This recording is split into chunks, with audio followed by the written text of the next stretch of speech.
안녕하세요. 이번 영상에서는 지난 영상에 이어서 재무회계 개념체계 중에 다루지 않았던 자본유지 개념에 대해서 설명하도록 하겠습니다. 자본유지는 개념 자체는 되게 단순한 것 같은데 내용을 보면 조금 아리까리한 부분이 있기 때문에 대충 보고 넘어가면 또 찾아보게 되는 부분이에요. 자본유지는 자본을 보고기간 또는 회계기간이라고도 하죠. 그러한 기간 동안 유지한다는 건데 쉽게 말해서 기초의 자본을 기말까지 얼마나 끌고 갔는지에 대한 개념이에요. 1년 동안 기업 활동을 해서 흑자를 냈다면 자본이 증가하겠죠. 주주와의 거래로 인해서 자본이 증가한 부분은 논외로 하고 기말 자본 중에 기초 자본에 해당하는 부분과 장사에서 진짜 남겨먹은 이익이 얼마인지 구분하기 위해서 생겨난 개념입니다. 자, 여기에 기초 자본이 있고 1년 동안 열심히 기업 활동을 해서 늘어난 기말 자본이 있습니다. 주주와의 거래는 여기에서 고려하지 않는다고 했고요. 기초 대비 기말에 자본이 증가한 부분만 놓고 보면 가격 변동이나 물가 상승에 따라서 증가한 부분이 있는데 이거를 자본유지 조정이라고 하고요. 나머지가 진짜 배기 이익인 거죠. 정리를 하면 기초 자본에서 자본유지 조정과 이익을 더하면 기말 자본이 되고요. 이 식을 이익으로 정리하면 이익은 기말 자본에서 기초 자본과 자본유지 조정의 합계를 뺀 금액이 됩니다. 기초자본과 자본유지 조정의 합계는 두 가지 관점에서 측정할 수 있는데요. 재무자본유지 관점과 실물자본유지 관점이 있습니다. 먼저 재무자본유지 관점은 재무적 수치로 측정하는 방법이고 실물자본유지 관점은 실물자산으로 측정하는 방법이에요. 재무자본유지부터 보면 명목화폐 기준이라는 게 있는데 이전에 설명했던 역사적 원가와 비슷한 개념이라고 봐도 무방하죠.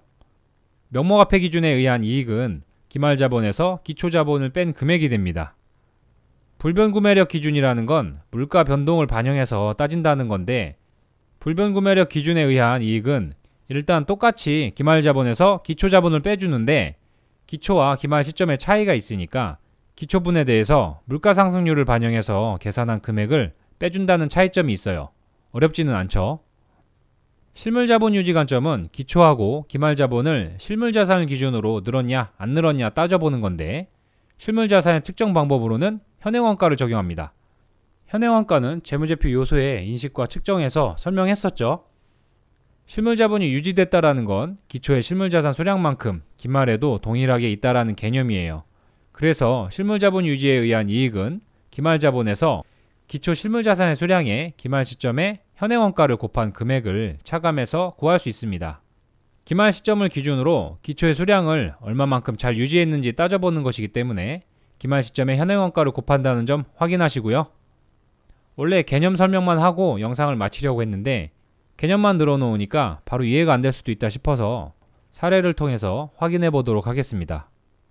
악기판매상 주식회사 뮤직은 X1년 1월 1일에 개당 1,000원의 기타 10대를 사서 영업을 시작하였다. 뮤직은 12월 말까지 기타를 개당 2,000원에 8대를 팔았고요. 기말 시점에 2,000원에 8개 판 거 16,000원과 기타 2대를 가지고 있대요. 물가 상승률은 10%이고 기타 값도 개당 1,000원에서 1,300원으로 올랐다네요. 이때 자본유지 조정과 이익을 명목 재무자본, 불변구매력 재무자본, 실물자본의 개념에 따라서 구하면 얼마냐 물어보고 있어요. 명목 재무자본부터 보면 기초에 총 10,000원으로 기타 10대를 사서 시작했다고 했죠. 그리고 기말 자본을 봤더니 현금 16,000원과 기타 2대 남은 거 하나에 1,000원씩 해서 2,000원, 합쳐서 18,000원이 있는 거죠. 그러면 기초에 10,000원으로 시작해서 기말에는 18,000원이 됐으니까 8,000원만큼 늘었고요. 기초자본의 명목금액은 10,000원이니까 기말 시점에 10,000원은 기초자본을 유지하는 금액인 거고 10,000원을 뺀 나머지 금액이 이익이 되는 거죠. 불변구매력 기준은 기초 시점에서 기말 시점까지의 물가상승률을 적용한 부분을 유지자본으로 본다고 했으니까 기초의 10,000원에 물가상승률 10% 더해서 총 11,000원만큼이 기말 시점에 유지자본이 되는 거고 기말자본 18,000원 중에 11,000원을 뺀 금액 7,000원이 이익이 됩니다. 마지막으로 실물자본을 보면 기초에 기타 10대가 있었고요. 이거 그대로 기말까지 10대를 유지한다는 개념이니까 기말 시점에 10대를 갖고 있으려면 기말의 기타 가격 1,300원씩 쳐서 총 13,000원은 기본빵으로 가지고 있어야 된다라는 거죠. 그래서 유지자본은 13,000원이 되고 기말자본 18,000원 중에 13,000원 뺀 금액 5,000원이 실물자본 유지 개념의 이익이 되는 겁니다. 이해되죠?